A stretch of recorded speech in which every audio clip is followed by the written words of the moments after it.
Bien-aimés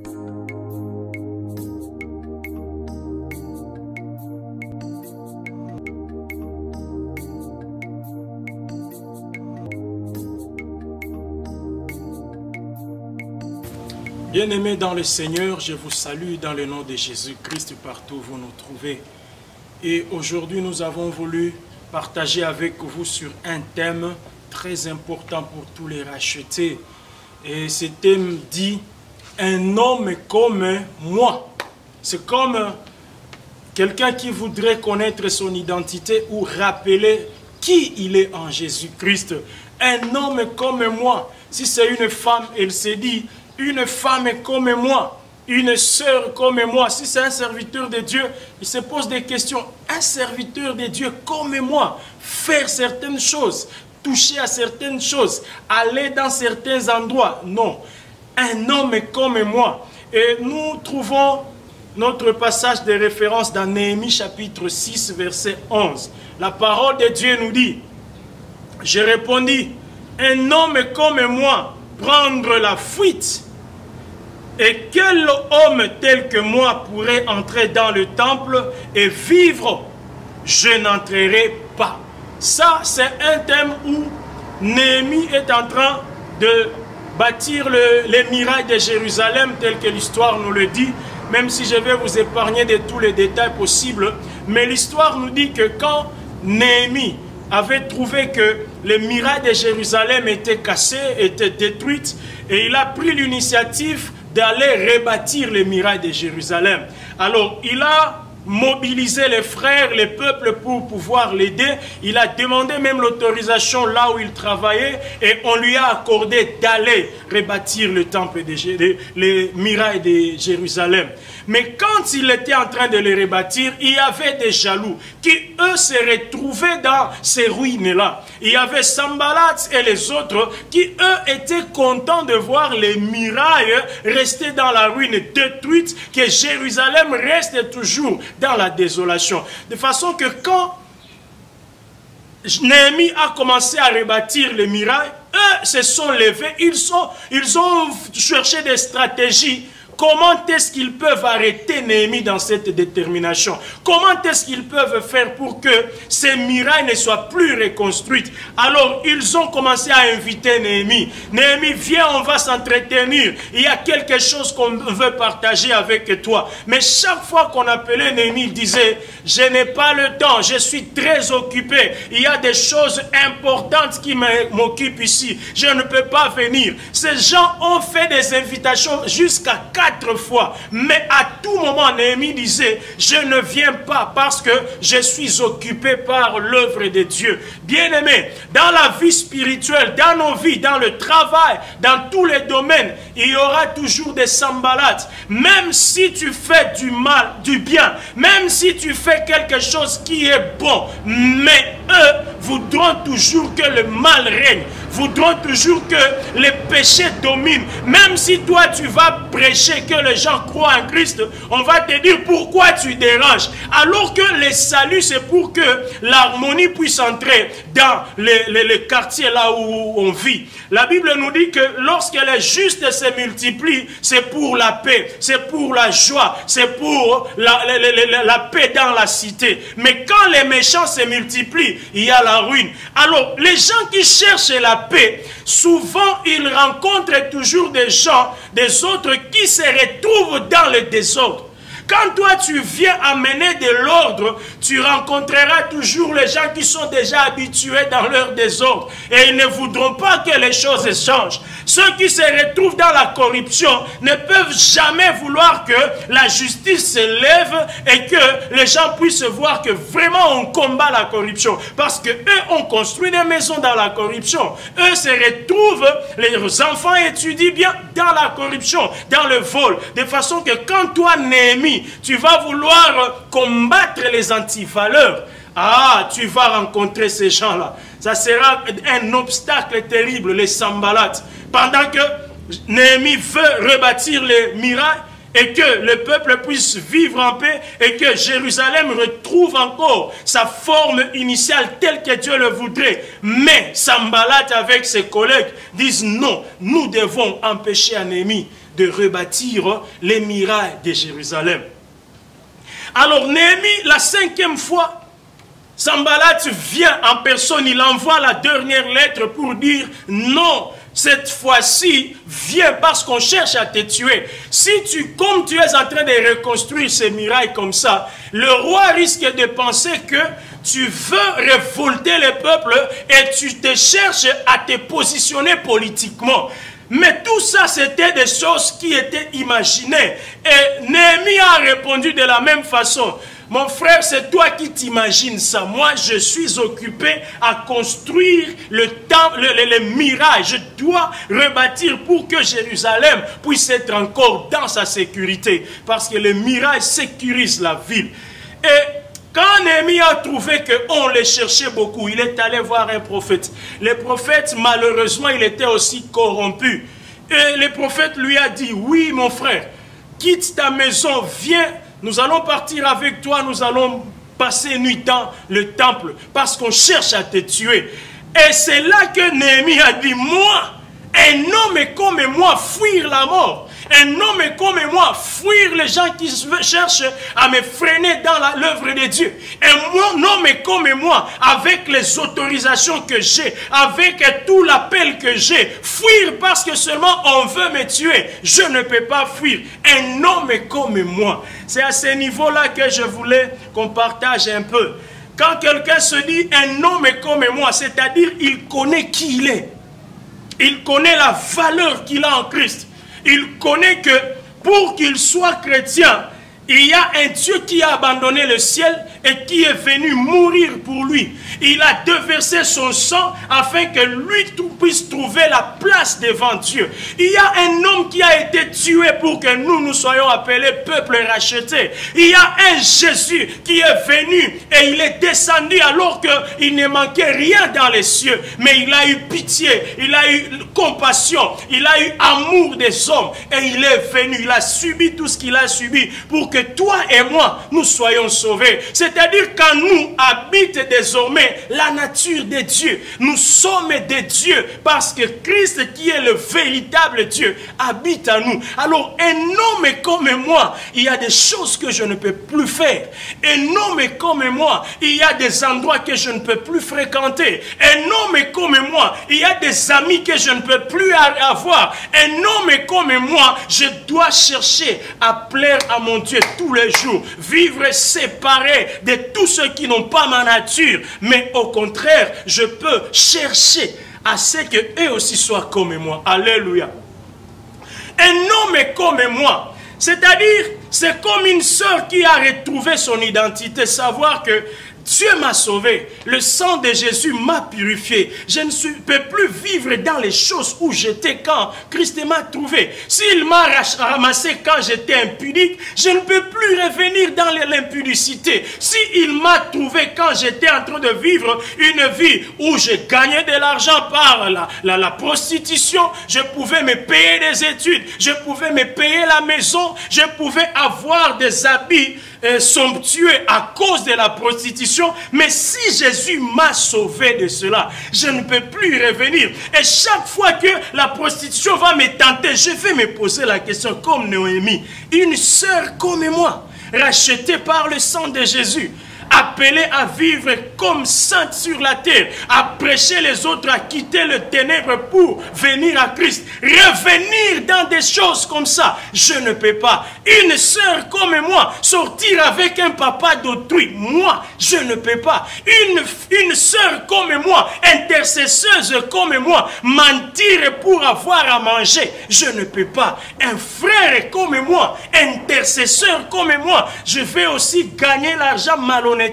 Je ne peux pas. Un homme comme moi. Alléluia.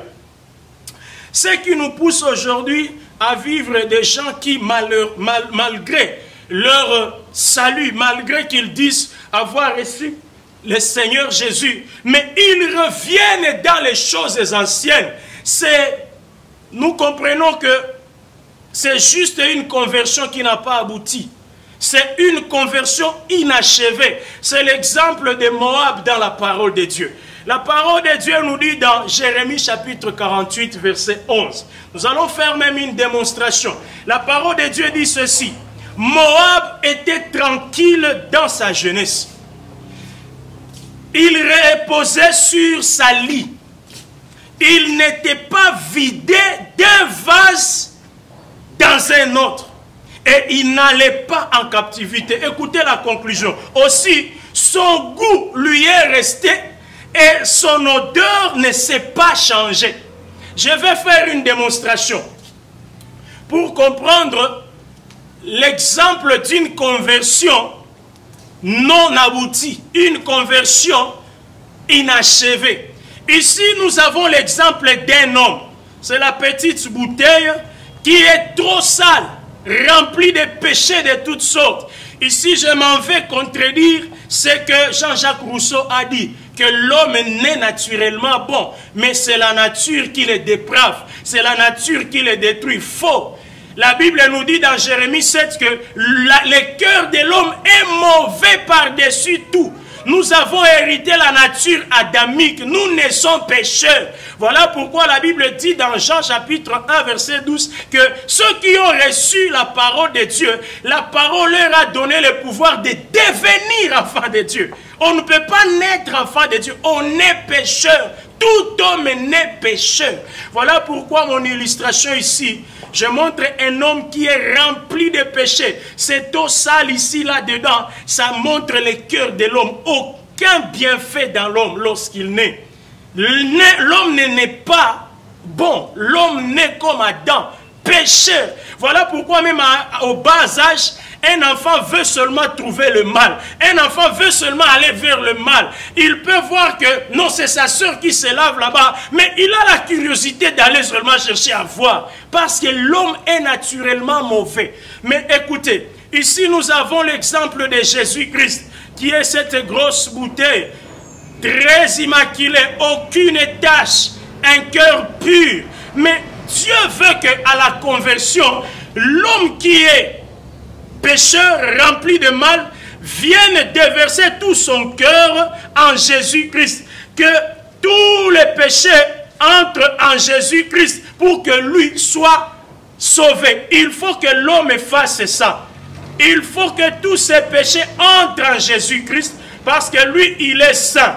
Mais qu'est-ce que nous trouvons? La conversion inachevée. L'homme laisse que certains de ses péchés entrent en Jésus-Christ, mais il reste avec un peu de péché. C'est ce que nous venons de lire ici en Jérémie 48. C'est Moab. Dieu, lui, il a toute la place pour prendre le péché de l'homme. Mais l'homme ne veut pas abandonner tous ses péchés. Même si j'ai cru, mais je vais rester avec quand même les films pornographiques. Même si j'ai cru, mais quand même, je peux me soulager. Je ne connaîtrai pas les femmes, mais je vais quand même me soulager avec la masturbation. Même si j'ai cru, mais quand même aller en boîte, ce n'est pas aussi grave que ça. Je ne vais pas m'ennuyer. Non!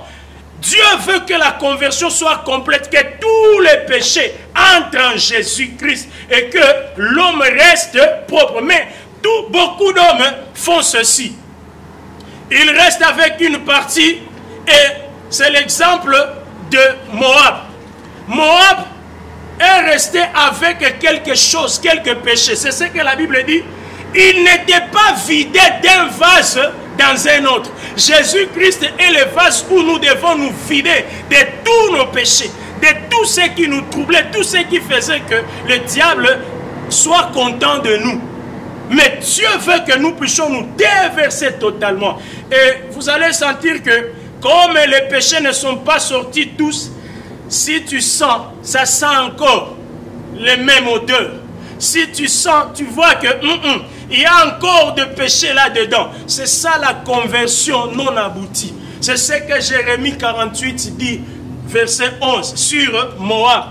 Beaucoup de gens aujourd'hui, lorsqu'ils vivent, mais ils continuent toujours à fréquenter des lieux qui ne sont pas dignes, qui ne sont pas saints pour ceux qui sont rachetés. Ils continuent toujours à marcher dans les choses qui ne plaisent pas à Dieu, alors que prêchant, alors que enseignant, alors que chantant dans l'église, alors que prophétisant, mais parce que la conversion n'a pas été totale, parce qu'il n'a pas laissé tout à Christ, il y a encore de l'odeur de péché. Il y a encore les goûts du péché en lui. Et c'est ce qui fait que les gens n'ont plus la fierté de dire un homme comme moi, comme Néhémie. Alléluia. Mais quand nous lisons la parole de Dieu, nous allons comprendre que en ce qui concerne la repentance, Dieu ne fait pas de complaisance. Dieu ne fait pas de compromis. Quand il parle de la repentance, il veut que l'homme puisse se détourner totalement.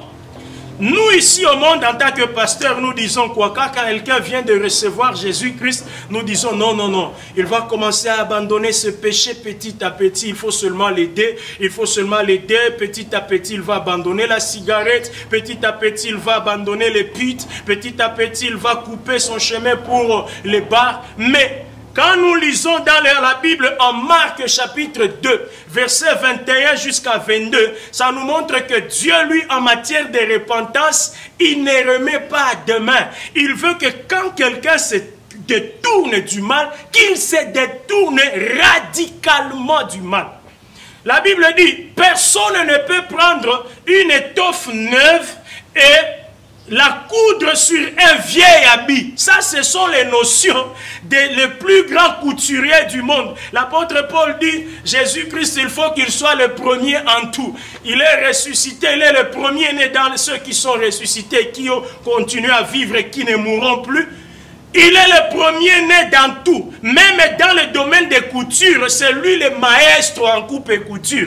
Il donne une leçon. Il dit, même si tu es un grand tailleur, tu ne peux pas prendre un habit nouveau, tu coupes une étoffe et tu viens la coudre sur un vieil habit. Ce n'est pas possible. Il dit, tu ne peux pas fabriquer un vin nouveau et tu viens le déverser dans de vieilles outres. Ça ne peut pas se faire. Qu'est-ce que cela veut dire? Beaucoup de gens disent avoir cru en Jésus-Christ. Ils commencent à aller à l'église. Mais quand tu regardes sa vie, c'est le vieil homme.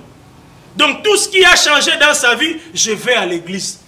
Tout ce qui a changé dans sa vie, je commence déjà à aller à l'église. J'ai été baptisé, je suis dans la chorale, je suis entré dans l'équipe d'intercession. Mais regarde comment il vit chez les voisins. Sa parole, qu'est-ce qui sort de sa bouche? Ça pue. C'est toujours l'odeur ancienne. Ça a toujours les goûts de la vie ancienne.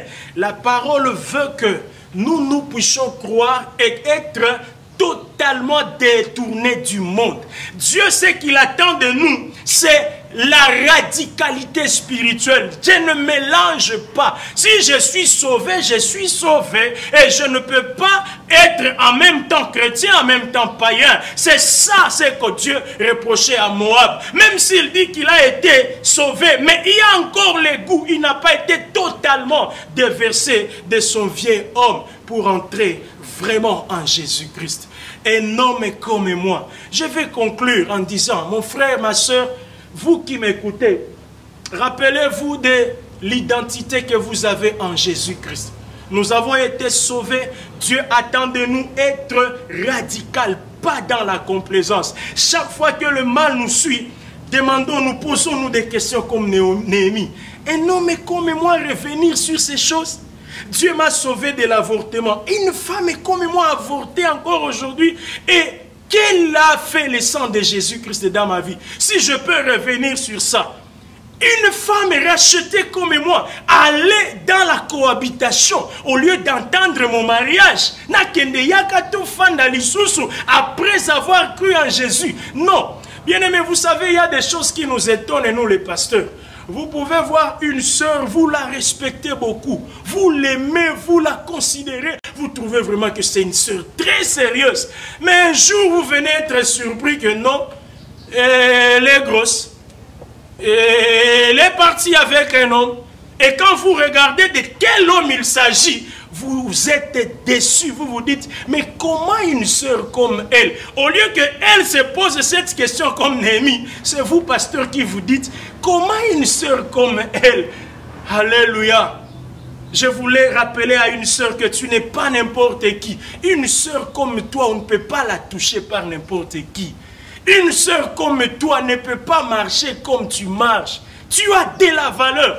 Un homme comme toi, tu ne peux pas te laisser corrompre pour quelques billets d'argent. Un homme comme toi, un intercesseur comme toi, tu ne peux pas fréquenter n'importe où.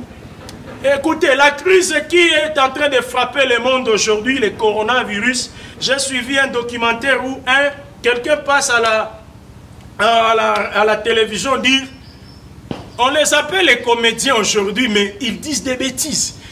Il dit en faisant sa comédie, bon, je pense que le bon Dieu a voulu que, comme nous sommes dans le confinement, on se soulage par la masturbation. Désormais, la masturbation autorisée. Ça, ce n'est pas la comédie, ça.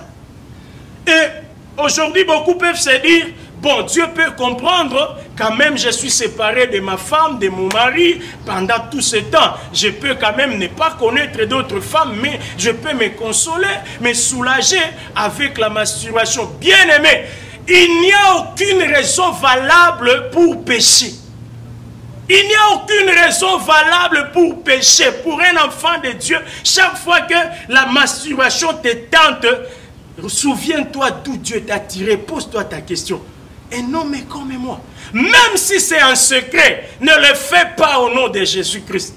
Même si c'est un secret. D'ailleurs, je vais te dire une chose.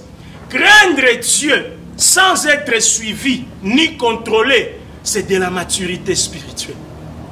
Craindre Dieu là où les yeux des hommes ne te voient pas. Tu es en voyage, tu es loin, mais tu continues à vivre radicalement en Christ. Ça, c'est la maturité spirituelle. Et c'est ce que Dieu attend de nous. Bien-aimé, un évangéliste comme toi ne peut plus prendre la bière.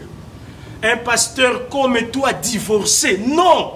Si les autres divorcent, toi tu ne peux pas. Chaque fois pose-toi la question, Dieu m'a tiré de très loin pour que je sois un modèle pour les autres. Comment est-ce qu'un prophète comme moi, je vais aussi divorcer et je cherche des versets bibliques pour couvrir mon péché? Non. Un pasteur comme moi, sortir avec des sœurs à l'église? Non. Un pasteur comme moi, chercher à vivre par les offrandes, récupérer des offrandes partout. Non, je dois me donner le respect que Dieu me donne parce qu'il m'a respecté en m'envoyant son Fils unique, Jésus-Christ, pour me donner la valeur que j'ai. Alors, un homme comme moi, je ne peux pas me rabaisser. Un papa comme toi, tu ne peux pas sortir avec ta domestique. Un directeur comme toi, tu ne peux pas sortir avec ta subalterne. Ça te rabaisse. Un homme comme toi, tout le respect que tu as, tu ne peux pas faire ça. C'est ce que Néhémie a voulu nous parler ce soir. Alors, je ne sais pas si pendant que je parlais, bien-aimé, tu as été touché par la parole de Dieu. Et tu sens que dans toutes ces choses, tu t'es retrouvé. Peut-être que tu n'as jamais donné ta vie à Jésus-Christ. J'aimerais t'aider à donner la vie à Jésus-Christ ce jour. Si tu sens que tu n'avais pas encore donné ta vie et c'est ce qui t'a poussé à vivre tous ces péchés-là, j'aimerais que là où tu es, tu touches seulement, tu mets ta main sur ton cœur. Je vais t'aider dans cette courte prière. Si tu veux donner ta vie à Jésus-Christ, suis ce que je dis. Tu vas dire, Seigneur Jésus, je te donne ma vie aujourd'hui. J'ai vécu comme j'ai voulu. J'ai marché comme j'ai voulu, mais aujourd'hui je viens de recevoir ta parole. Entre dans mon cœur, pardonne tous mes péchés, agrée-moi devant ta face et que je sois enfant de Dieu. Merci pour la vie que tu me donnes aujourd'hui. Merci pour le pardon du péché. Merci de me donner une nouvelle nature. Seigneur Jésus, donne-moi ton esprit pour que je ne puisse plus rechuter, mais que je puisse être attaché à toi jusqu'à la fin de mes jours.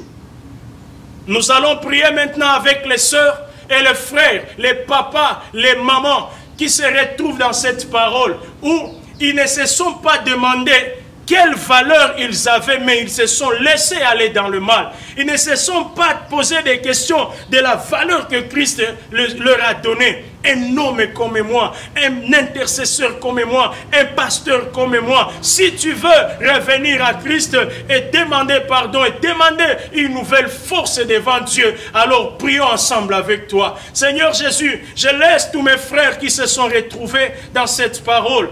Ils ne se sont pas posé des questions si un homme comme eux pouvait encore aller jusque dans la bassesse. Si une intercesseuse comme elle pouvait encore aller dans la cohabitation. Si un évangéliste comme lui pouvait encore vivre dans les péchés secrets. Mais aujourd'hui, il s'est retrouvé. Saint-Esprit, je te prie, donne encore à mon frère une nouvelle force pour qu'il ne revienne plus à ces choses-là, mais qu'il reconnaisse son mal et qu'il demande encore la sanctification auprès de toi. Saint-Esprit, donne encore à tous mes bien-aimés qui ont suivi et qui suivront encore cette prédication de partout dans le monde à revenir à toi, à savoir que ce que tu attends d'eux, c'est être distingué, ne pas être mélangé du monde, mais vivre comme toi tu le veux.